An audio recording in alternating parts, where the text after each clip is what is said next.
One of the questions I get often is, what can I snack on, or how do you do lunches when you're at work, or if you're on the road all the time? So one of the things that I've gotten really used to doing, and I really enjoy doing because I like the variety, is I like doing little snack boxes, just like this.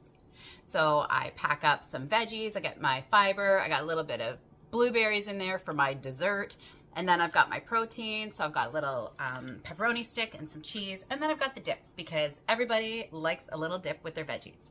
So this is really great for on the road. Sometimes I'll put nuts and some dried fruit in one of the little containers. This is a really, really great option for me because some days, by the time it's time to eat, I don't feel like eating what I've packed. So odds are usually pretty good when I do one of these that there's going to be something in there that my tummy wants me to eat. So little snack boxes, just think of it. Everyone loves a good charcuterie, so you might as well just take one with you everywhere you go, because you're going to find something in there that's going to work for you that day.